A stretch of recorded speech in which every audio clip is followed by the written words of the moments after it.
இப்போது இதில் இந்த கன்ஃபார்ம் ஐடென்டிட்டி அப்படின்னா என்னென்னு பார்க்கலாம். இந்த லிங்க் டெபிட் ஆர் கிரெடிட் கார்டை வந்து எப்படி ஆட் பண்ணுறதுங்கிறத நம்ம அக்கௌண்ட் க்ரியேட் பண்ணும்போதே பார்த்தோம். இப்போது இந்த கன்ஃபார்ம் ஐடென்டிட்டியை பார்க்கலாம். இந்த கன்ஃபார்ம் ஐடென்டிட்டிங்கிறத நீங்கள் கிளிக் பண்ணும் பொழுது இந்த மாதிரி டாஸ்க் போர்ட் அப்படின்னு சொல்லி ஒரு ஃபைல் வந்திருக்கும். இதில் பார்த்தீங்கன்னா provide PAN, confirm email, add bank account, provide purpose code. இப்போ ஸ்டேட்டஸும் இங்கே காமிக்குது.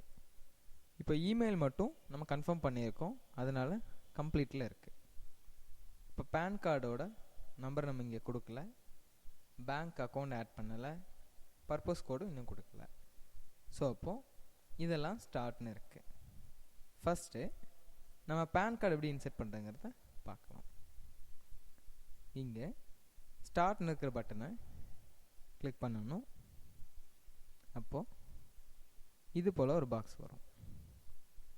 உங்கள் பேன் கார்டில் என்ன நம்பர் இருக்கோ அதை கரெக்டாக ஸ்பெல்லிங் மிஸ்டேக் இல்லாமல் இதில்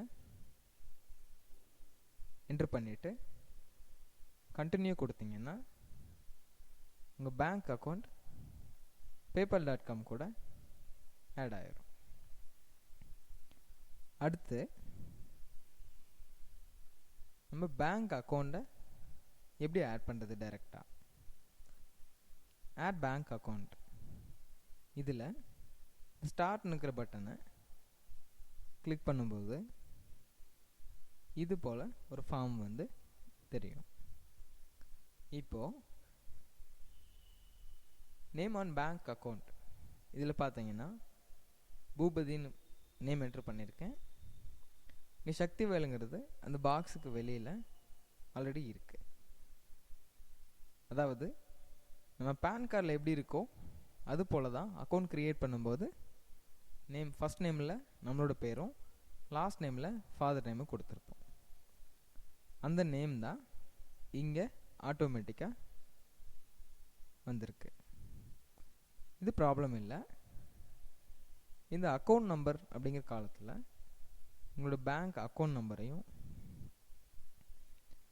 இந்த காலத்தில் திருப்பும் உங்கள் பேங்க் அக்கௌண்ட் நம்பரை ஆட் பண்ணிக்கோங்க. அடுத்து உங்கள் பேங்க்கோட IFSC கோட் உங்களுக்கு தெரிஞ்சதுன்னா எஸ் கொடுத்துட்டு இந்த காலமில் அந்த IFSC கோடை ஃபில் பண்ணுங்க. இல்லை தெரியல அப்படின்னா இங்கே நோ கொடுத்துருங்க. இந்த டீட்டெயில்ஸ்லாம் ஃபில் பண்ணிவிட்டு ரிவ்யூங்கிறத கிளிக் பண்ணிங்கன்னா நீங்கள் என்ட்ரு பண்ண டீட்டெயில்ஸ் எல்லாம் காமிக்கும். அது சரியான ஒரு தடவைக்கு 2 தடவை செக் பண்ணிவிட்டு கன்ஃபார்ம் கொடுங்க. ஏன்னா ஒருவேளை தப்பாக நம்ம என்ட்ரு பண்ணிவிட்டு திரும்பவும் அதை சேஞ்ச் பண்ணோம் அப்படின்னா 250 rupees நம்மளுக்கு ஃபைன் போடுவாங்க. அதனால் நம்ம கரெக்டான இன்ஃபர்மேஷன் கொடுத்து கன்ஃபார்ம் பண்ணிக்கோங்க. அடுத்தது நம்ம பேங்க் அக்கௌண்ட்டை எப்படி கன்ஃபார்ம் பண்ணணும் அப்படிங்கிறத வர வீடியோஸில் பார்க்கலாம். தேங்க்யூ.